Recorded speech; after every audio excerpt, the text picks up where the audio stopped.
वाटाला आपला साथी केल्यानं सोडून जाऊ शकुनी म्हणतो तसा खराच गोळ आहे.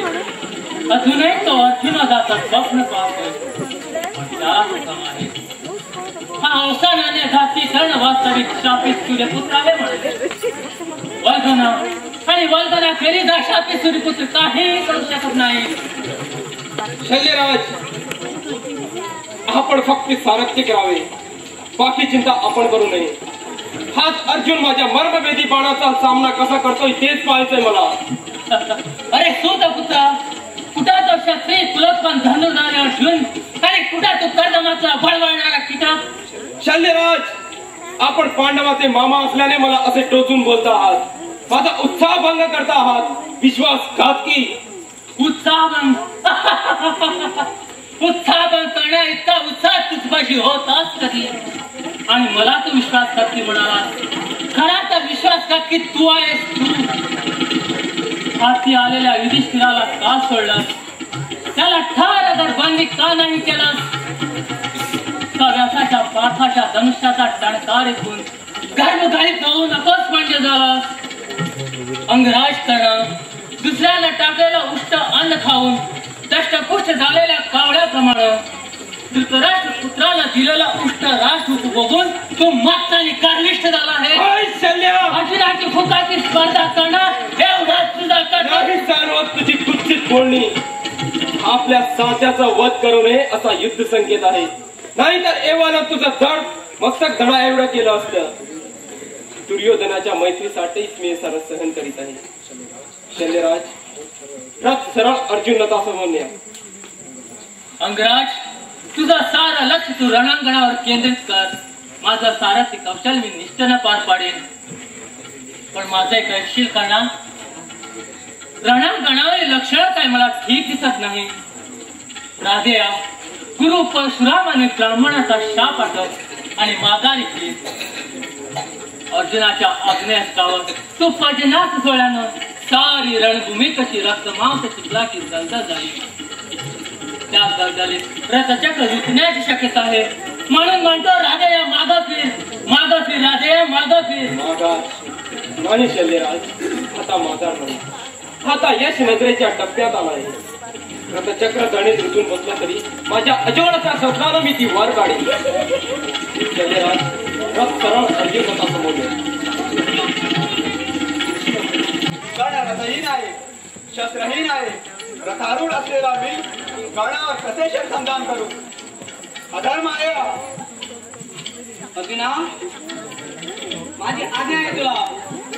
एकदा का कर्णाचा गणितून वर आलाच तर मात्र काही खैर नाही. नियतीनेच तुला एक कर्णवधाची संधी दिली. त्यानंतर कर्णाला कुणी आवरू शकणार नाही. धर्मरक्षणासाठी अधर्माने अधर्मियाचा वध करणे धर्ममान्य आहे. बाण सोड अर्जुना, बाण सोड. अर्जुना, मी निशस्त्र आहे, रथहीन आहे. अधर्मियासारखा लढू नको. माझ्या समोर अधर्मान धर्माने लढ. हाती शस्त्र घेऊन लढताना मला वीर मरण येऊन दे. धर्मयुद्ध कर अर्जुना, धर्मयुद्ध कर. अरे या प्रतिवता द्रौपदीला वारांगणा संबोधून तिच्या वस्त्रांनाची दुःशासनाला आज्ञा देताना तू हात धरून विसरलास. 5 पुत्र आणि स्नुषेसह कुंती देवीची दया नाही आली तुला. कोवळ्या अभिमन्यूला 6 महारथाने घेऊन त्याचा अमानुषपात केला. त्याच्या कलेवराची जयद्रथाने विटंबना केली. तेव्हा हा धर्म तुझा कुठे होता? सदैव अधर्मियाची साथ करणाऱ्या कर्णा, तुझ्या तोंडी धर्माची भाषा शोभत नाही. अर्जुना, मरणाला भीत नाही मी. वीर मरण मला प्राप्त होऊ दे. दुर्दैवानं माझं रथचक्र दळीत रुतून बसलं आहे. अशा क्षणी नीचासारखा लढू नकोस. तू क्षत्रिय कुलभूषण आहे. रथचक्र बाहेर काढेपर्यंत थांब. कर्णा, आठव तुझे रथचक्र गणेने का गेले. आठव महेंद्र पर्वतावर त्या ब्राह्मणाचा श्राप आठव. अर्जुनाचा वध करण्यासाठी अट्टहासाने मिळवलेले ब्रह्मास्त्र आठव नाही ना आठवत? गुरु परशुरामाचा श्राप होतोय तुला. सूर्यपुत्र, तू शापित सूर्यपुत्र आहेस. सूर्यपुत्र, शापित सूर्यपुत्र आहेस. अर्जुना, पाहतोस काय? हीच संधी आहे कर्णवधाची. कर्णाच्या कंठनाळाचा वेध घे. वेध घे, वेध घे पार्था, वेध घे.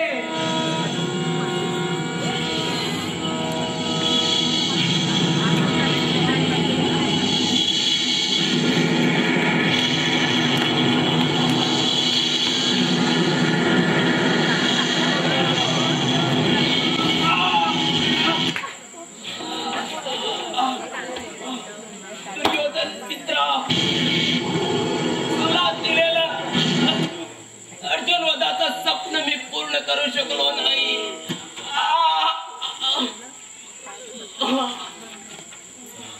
बंधू, शेवटी तुला हवा तसाच वागला. हसत हसत मृत्यूला कवटाळलेस तू. तुझी अंतिम इच्छा कृष्णा, तूच माझा अंतिम संस्कार करायचा.